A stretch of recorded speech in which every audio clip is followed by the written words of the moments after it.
Hello everyone, I am Ananta Geeteuppal, Professor of English and Business Communication. Today we are going to learn public speech. So while delivering or preparing public speech, we need to keep certain points in our mind. For example, in the introduction, we need to remember these points. First, story. Second, personal experience. Third, expert opinions. Next, analogy. Then course, statistical, others, surprising facts, greetings and outline of your presentation that should be covered in the introduction. In the body part, you have to explain the trigger points that you have already mentioned in the introduction. You have to give specific examples in the support of your points. You also need to use signposting language that connects with the previous sentence or previous paragraph. In the conclusion, you have to summarize, use signposting language, state the objective and thank the audience. But always remember, don't write this thank you in the last slide of your presentation if you are delivering you with the help of PowerPoint presentation. So when you deliver a PowerPoint presentation, you have to imagine a burger. You always know that the first layer of and the last layer of your burger is the same. So you can compare it with the presentation or your public speech. The first layer, that is the introduction, and the last layer of your presentation should always be same. But they change in the language, and in between both the layers of those bread slice, there are different layers, right? So there is a principle of public speech. Tell them. Now when you are delivering the introduction, tell them what you are going to tell them. It means the points that you have planned to cover in your entire public speech, those should be covered. Those points should be covered in the introduction. Then tell them. It means you have to elaborate the points that you have mentioned in the introduction. Then tell them what you have already told them. Then it means you have to summarize the entire presentation in the conclusion. So this principle, tell them, is very important. So in the opening of your public speech, you should tell a story that everyone can relate to. You can talk about your personal life, you can talk about a news that probably they have read in the morning, or you can also talk about some movie, right? So general problems can be shared with the audience so that they will be able to connect with your public speech, with your presentation. Now let them guess what you are going to talk about. You can also share personal experience, share something to create an emotional bonding with the audience. You can also narrate you can tell about some expert opinions so that you can gain trust of the audience. You can paint a picture to explain a complicated information. You can use some famous words or quote. I use numbers to add impact, clarity, humor. Laughing loosens them up and enhances memory retention. Now, but don't crack any joke here that is already popular on social media, WhatsApp, because generally the audience read their jokes and then they don't find your presentation interesting. And an effective opening followed by a brief welcome or personal greeting. Then state your purpose and outline the presentation, the structure of your presentation. But before that, you should have an opening of your presentation, and then also only mention the purpose of presentation and also outline the structure. Now in the effective opening, as I have already told you, first you should draw the attention. So there must be an introduction, there must be an introductory statement. The examples have already been given, and it should draw the attention of the audience, and they should listen to you and they should guess what you are going to talk about. You can also ask focused questions so that they can relate, tell a personal story, interesting statistics, offer an amazing facts, and state a problem. So, for example, if you want to talk about the accidents, the road accidents in Delhi last year, so you can begin with, you can give them a reason to imagine.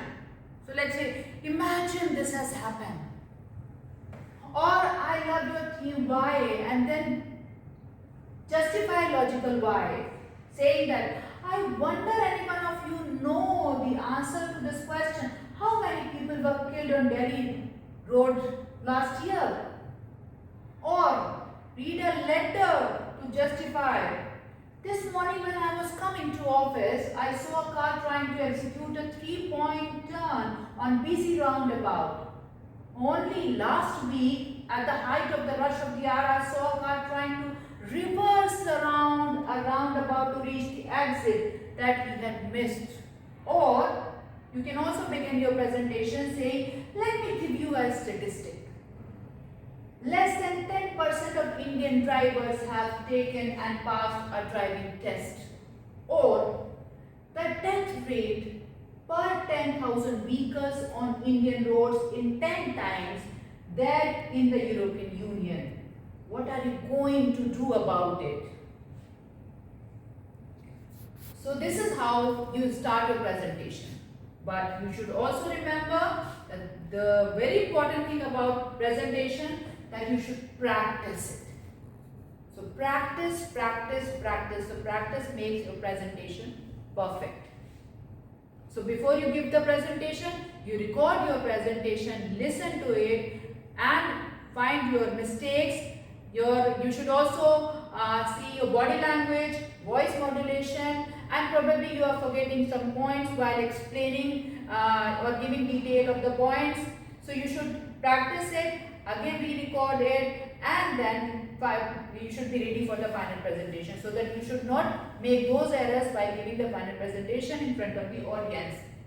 Be honest with yourself. You know your weakness and strength, so focus on your strength and work on your weakness to improve your presentation. Know your audience and the subject. It's your subject. You should prepare your presentation well. You should do a lot of research, because you do not know the audience personally and you do not know what kind of questions can be raised there. So you should be ready with all the points, with all the statistical data, and you should do a lot of research for your presentation. Now, why it is important to know the audience? Because at times you do not know the gender and the education background of the audience. So you should not quote such example which can make them angry. You should know if, and you should also know what is their education background. So you should not quote some difficult examples in front of the audience. You should not use difficult vocabulary.